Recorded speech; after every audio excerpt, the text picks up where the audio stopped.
Sir, जो हुई थी उसमें किस तरीके से सफलता मिली? जैसा आपको विदित होगा कि 16 जुलाई को थाना भाटापारा ग्रामीण में एक लूट की घटना हुई थी, जिसमें कि दो बाइक पर, टू व्हीलर पर चार व्यक्ति आए और उन्होंने लूट कायम किया और वहां से फरार हो गए। इसकी सूचना मिलते ही थाना भाटापारा ग्रामीण में 404/2026 अपराध कायम किया गया और इसमें एडिशनल एसपी हिमसागर और एसडीओपी तारिश, एसडीओपी कौशल के अंतर्गत साइबर सेल और थाना की एक विशेष टीम गठित की गई, जो इसमें विवेचना में लग गई।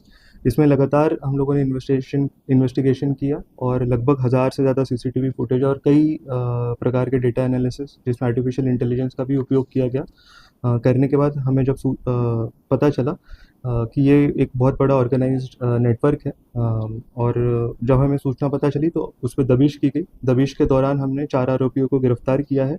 गिरफ्तार आरोपियों का विवरण: बबलू पांडे, जो कि चित्रकूट उत्तर प्रदेश के रहने वाले हैं; जयदीप गुप्ता, जो कि रीवा मध्य प्रदेश के हैं; जिया उल हक, जो कि गोंडा उत्तर प्रदेश के हैं; गंगा सागर पांडे, जो कि चित्रकूट उत्तर प्रदेश के हैं। इनको गिरफ्तार किया गया। इनके गिरफ्तारी के दौरान इनकी तरफ से जो जब्तशुदा सामग्री है वो इस प्रकार है: 1 लाख का लगभग चांदी का जेवर है, लगभग 10,000 की राशि है, एक पिस्टल, एक देशी कट्टा जिंदा कारतूस के साथ में, लोहे की धारदार तलवार, साथ में जो 2 मोटरसाइकिल जिससे उन्होंने ये घटना कारित किया था उसको भी जब्त किया गया है, और एक महिंद्रा स्कॉर्पियो जिससे कि ये लोग रेकी कर रहे थे। मुख्य तौर पे ये पता चला कि ये लोग पहले रेकी करते हैं और उसके बाद फिर ये प्लान बनाते हैं। प्लान बनाने के बाद फिर ये घटना कारित करते हैं। इनसे और भी डिटेल में जो पूछताछ की गई है तो ये पता चला कि इनका जो ऑर्गेनाइज्ड क्राइम का जो नेटवर्क है वो काफ़ी ज़्यादा फैला हुआ है और इसमें लगभग 100 से भी अधिक अपराध इन्होंने कारित किया गया है, जिसमें मर्डर से लेके लूट चोरी तक के विभिन्न प्रकार के अपराध विभिन्न राज्य में हैं। अगर सिर्फ लूट या चोरी की बात करें तो लगभग 10 करोड़ से भी अधिक है। तो मैं समझता हूँ कि ये बलौदाबाजार पुलिस और खासकर भाटापारा ग्रामीण और साइबर सेल की जो विशेष टीम थी, उनकी मेहनत के आधार पर हम लोगों ने इनको गिरफ्तार कर पाए हैं, सफलता मिली है। इसी के साथ में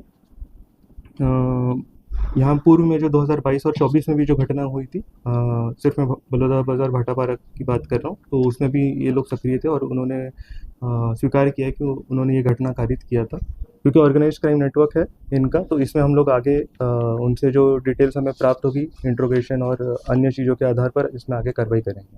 सर, इनका अंतर्राज्यीय जैसे गिरोह बता रहे हैं, तो कई और जगहों पर लूट हुई, तो किन राज्यों में और लूट हुई शामिल है?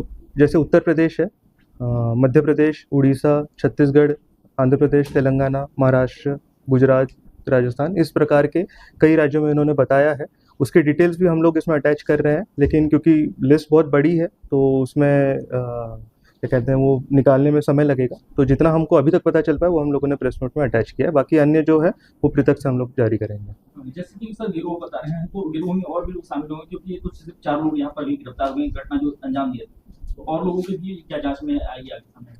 हाँ, निश्चित ही, क्योंकि गिरोह है और इतना बड़ा नेटवर्क है इनका, तो इसमें और भी लोग होंगे। हम लोग विशेषकर इस प्रकरण में जितनी अपने को इन्वेस्टिगेशन लीड्स मिलेंगे इनके इंट्रोगेशन के आधार पर और अन्य जो हमारा साक्ष्य है उनके आधार पर आगे इसमें बढ़ेंगे, कार्रवाई करेंगे। लूट के माल को कहाँ छुपाते थे? ये लूट के माल को अलग अलग जगह खपा लेते थे, कुछ कुछ पार्ट में, और क्या कहते हैं, बहुत ज़्यादा डिटेल तो नहीं मिल पाया है, बट कुछ लोगों को ये उसी समय कुछ देर में ही थोड़ा बहुत कैश दे देते थे। बाकी चीज़ों को फिर ये लोग अपने पास रख के उसको धीरे धीरे खपा कर फिर आगे जो यूज़ करते थे वो क्या है अब धीरे धीरे पता चलेगा जब और अन्य आरोपी भी अपने गिरफ्त में आएंगे।